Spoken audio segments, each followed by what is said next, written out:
Jadi mungkin Anda juga pernah ya mendengar tentang TPA. TPA itu apa?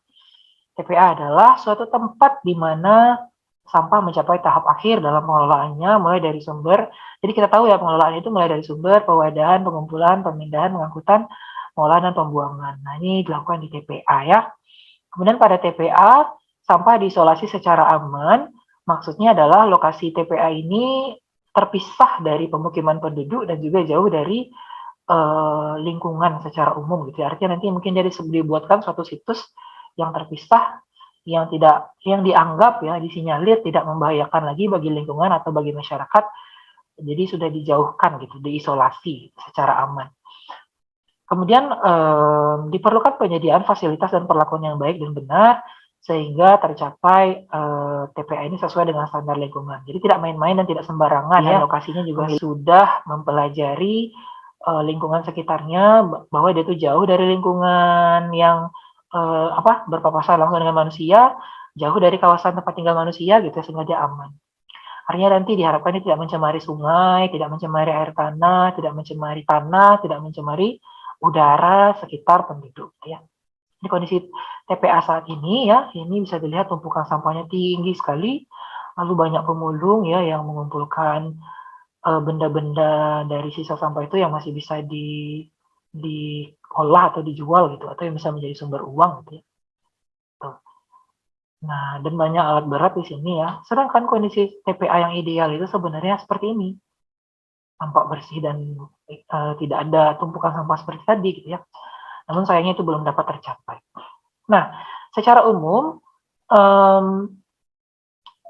di dalam TPA itu dilangsungkan kegiatan land disposal atau penyingkiran limbah ke dalam tanah. Dan ini merupakan suatu cara yang sering dijumpai dalam pengelolaan limbah. Dalam hal ini adalah sampah ya. Cara penyingkiran limbah ke dalam tanah dengan penimbunan dikenal dengan istilah landfilling atau landfill. Landfilling atau landfill paling banyak digunakan untuk limbah padat karena relatif lebih murah, kemudian mudah dalam menerima limbah. Jadi tanah itu agak lebih toleran gitu.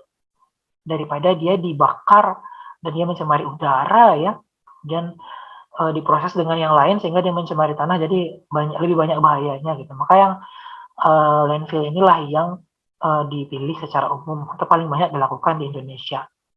Landfilling merupakan upaya terakhir dan bukan suatu pemecahan masalah yang ideal karena ini merupakan akibat dari upaya membutuhkan biaya yang sangat besar ya. Kalau misalnya dengan landfill mungkin biayanya bisa lebih ditekan.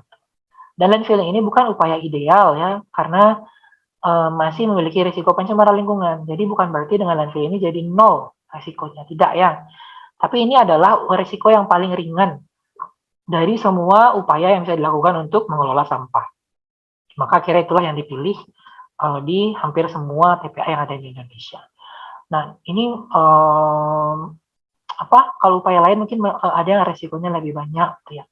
Tapi inilah yang paling minim. Jadi mungkin kalau yang nol resiko tidak ada ya, selalu ada resiko karena memang pengelolaan sampah itu selalu ada hasilnya gitu, luarannya gitu. Dan kenapa landfill ini sulit dihilangkan? Mungkin kalau kita sih pengennya janganlah ada lagi landfill ya, karena ya dia masih ada resikonya ya. Nah, dan kenapa sih dia tuh sulit dihilangkan? Satu, karena tidak semua limbah mempunyai nilai ekonomis untuk didaur ulang. Nah, jadi kalau kita pikir, oh iya masalah sampah bisa diatasi 100% dengan daur ulang, ya enggak juga. Karena yang bisa didaur ulang itu ya mungkin yang plastik-plastik keras, yang karton-karton tebal, yang seperti itu gitu ya. Sedangkan sisanya kan tidak bisa. Kemudian yang kedua, teknologi pengelolaan limbah seperti 3R tidak dapat menyingkirkan limbah secara menyeluruh. Yang seperti saya bilang tadi ya, karena upaya yang dilakukan itu masih ada sisanya gitu, dan itu masih menjadi permasalahan. Yang hilang 100% itu nggak ada gitu ya. Bahkan mungkin ketika kita buang mungkin sampah itu keluar angkasa ya, mungkin di bumi dia hilang, tapi ya jadi masalah baru ya, di luar angkasa jadi ada sampahnya gitu. Kemudian teknologi pengolahan limbah seperti insinerator tetap menghasilkan residu yang harus ditangani lebih lanjut. Insinerator tahu ya, jadi melalui oksidasi, pembakaran ya. Kemudian timbulan limbah tidak dapat direduksi sampai tidak ada sama sekali. Ini saya bilang tadi, limbah ada kalanya sulit untuk diuraikan secara biologis, atau sulit dibakar, atau sulit diolah secara kimia. Kalau sampahnya yang organik ya, yang kemarin kita pelajari, yang organik, ya bisa dia diuraikan secara biologis, atau secara kimiawi, atau secara fisika ya. Tapi apakah dia bisa hilang semuanya? Ya enggak ya, karena ada juga yang limbahnya yang anorganik ya. Nah itu, jadi kan tidak bisa tuh dia hilang 100%.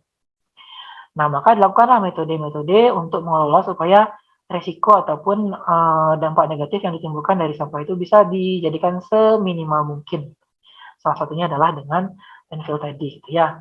Nah, metode pengelolaan sampah ini ada 3 tahap nih. Yang pertama ada open dumping, ada yang pengelolaan terbuka, lalu ada control landfill, lahan uruk terkendali ya. Lalu yang ketiga adalah sanitary landfill, lahan uruk saniter.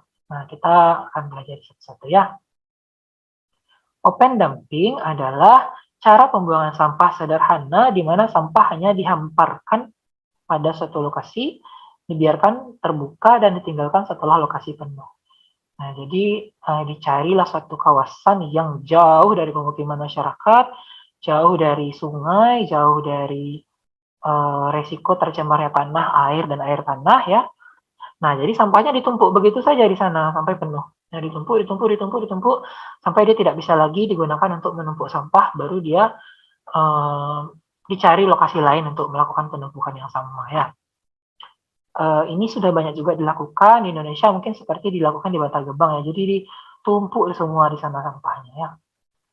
Kemudian open dumping tidak direkomendasikan dalam pengelolaan sampah karena walaupun dia murah ya, kita tinggal antar sampahnya ke sana lalu ditumpuk ya sudah gitu ya. Karena walaupun dia murah, tapi banyak potensi pencemaran lingkungan yang timbulkan. Seperti potensi adanya polusi air ya dari timbulnya lindi atau licit. Kemarin sudah saya jelaskan ya, lindi atau licit adalah air hitam yang muncul, yang lahir dari sampah yang menumpuk setelah waktu yang lama ya. Kemudian berkembangnya faktor penyakit seperti tikus, nyamuk, lalat ya, tahulah ya ini munculnya ini sangat suka dengan sampah ya. Serta estetika lingkungan yang kotor dan buruk. Karena tumpukan sampah ini jelek sekali kelihatannya ya kan. Coba lihat di foto ya. Tumpukan sampah itu tidak bagus sekali itu dilihat. Kemudian ada kontrol landfill ya. Ini adalah lebih baik dari metode open dumping, di mana secara periodik 3-7 hari sampah yang telah tertimbun itu akan ditutup dengan lapisan tanah untuk mengurangi potensi gangguan lingkungan yang ditimbulkan. Jadi kalau yang open dumping sekedar dihamparkan saja ya, ditaruh dah selesai gitu. Nah itu yang open dumping. Sedangkan kalau yang kontrol landfill, nah dia ditumpuk tapi kemudian sekali beberapa waktu ditimbun atau ditutup gitu dengan tanah. Kemudian nanti ada tumpukan lagi, ditimbun lagi, ada tumpukan lagi, ditimbun lagi seperti itu. Sehingga setidak-tidaknya untuk resiko dia tuh menjadi mengotori, kemudian resiko dia estetikanya nggak bagus, kemudian resiko yaitu mencemari udara dan tanah itu mungkin agak lebih dikurangi gitu loh. Tapi itu bukan berarti resikonya hilang 100% ya, tidak, karena resiko dari perembesan licit tadi kepada air tanah masih ada ya, walaupun mungkin sudah diupayakan nih bagaimana supaya dia tidak apa istilahnya ya, tidak tercemar air tanah atau tanah itu oleh si lindi atau licit tadi. Kemudian selanjutnya adalah kontrol landfill, yaitu fasilitas dan pengoperasian TPA dengan metode ini pada dasarnya sama dengan metode sanitary landfill. Perbedaannya terletak dengan tidak dilakukannya penutupan tanah harian. Nah, kalau yang sanitary ya itu sudah harian, sedangkan ini mungkin tidak ya. Nah, ini yang sanitary ya. Sanitary landfill merupakan metode standar yang dipakai secara internasional di mana penutupan sampah dilakukan setiap hari sehingga potensi gangguan yang timbul dapat diminimalkan. Kalau tadi yang pertama open dumping dibiarkan begitu saja.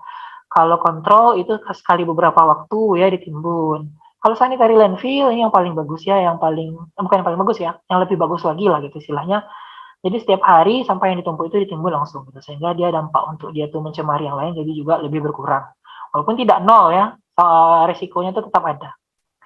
Nah, metode sanitary landfill ini dimulai pada tahun 1930 di kota New York dan Fresno, California, Amerika Serikat. Dibutuhkan penyediaan sarana prasarana yang cukup mahal ya. Jadi ini juga alasannya kenapa ini masih sulit dilakukan di Indonesia ya, karena lumayan butuh dana ya untuk pelaksanaannya. Kemudian jenis landfill berdasarkan penanganannya. Ada disebut metode lembah ya, di mana pada awalnya landfilling sampah dilaksanakan pada lahan yang tidak produktif, misalnya bekas pertambangan.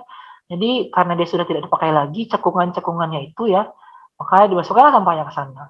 Nah, cara tersebut dikenal dengan metode pit atau canyon atau quarry, Dengan hal tersebut terjadi reklamasi lahan sehingga lahan tersebut menjadi baik kembali. Jadi tempat yang awalnya tuh berlubang-lubang dan berjurang-jurang ya, berlembah-lembah karena pernah digali ya, seperti misalnya untuk pertambangan, nah ditutup lagi tuh dengan sampah sehingga jadi terisi lagi volumenya sehingga dia jadi rata lagi atasnya gitu loh. Jadi dia juga bisa kayak memunculkan kembali kawasan gitu. Kemudian ada lagi metode mengupas site ya, metode slope, yaitu dengan terbatasnya site yang sesuai maka dilakukan pengupasan site sampai kedalaman tertentu. Hal yang perlu diperhatikan adalah tinggi muka air tanah, struktur batuan atau tanah keras, peralatan pengupasan. Setelah lapisan pertama selesai, operasi berikutnya seperti metode area. Jadi digali dulu nih tanahnya, baru ditimbun sampahnya di sana gitu. Oke, selanjutnya adalah metode area ya. Nah, metode ini untuk di daerah yang datar dengan muka air tanah yang tinggi sehingga sulit untuk mengupas site. Jadi kalau yang tadi kan digali tanah, artinya dia digali nggak sampai ketemu permukaan air tanah kan. Tapi kalau misalnya dia digali sedikit lalu ketemu permukaan air tanah, artinya airnya dangkal, ya tidak bisa ya. Jadi dilakukan pengupasan, maka dilakukanlah metode area. Jadi dilakukanlah sampah itu ditimbun dengan di atas area ya. Jadi nampak nanti gundukan gitu ya. Kalau yang tadi kan pengupasan karena sudah digali dulu baru diisi, jadi tidak nampak ininya penggundukannya gitu ya. Tidak nampak jadi bukit-bukit ya. Kalau yang ini nampak dia ya.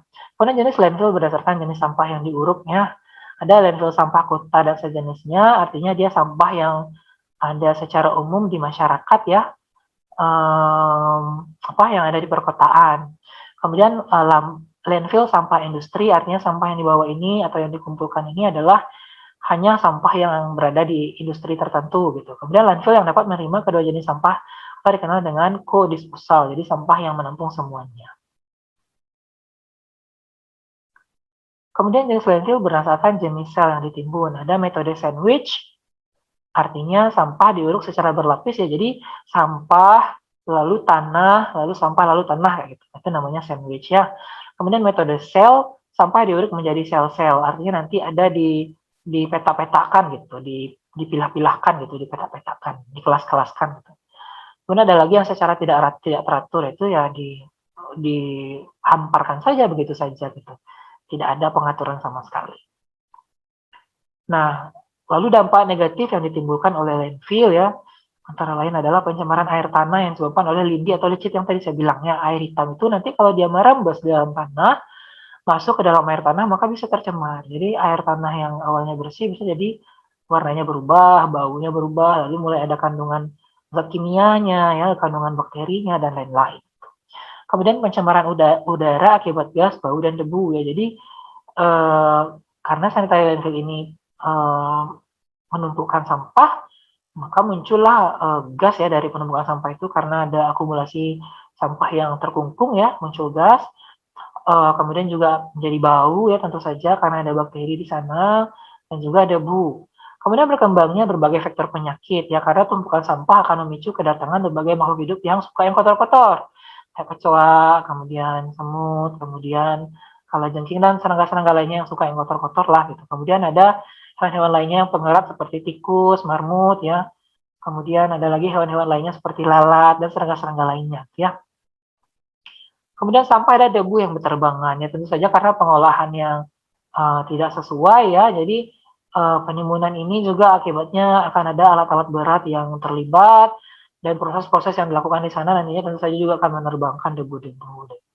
Kemudian berkurangnya estetika lingkungan karena ya siapa yang merasa tumpukan sampah itu indah ya nggak ada karena dia bikin jelek ya. Nah ini kira-kira konsep ilustrasi sanitary landfill ya. Nah ini mulai dari gate approach ya, jadi gerbang kedatangannya ya. Kemudian masuklah dia ke dalam, lalu nanti di sini ada berbagai fasilitas ya seperti pencucian, kemudian ada penimbangan ya.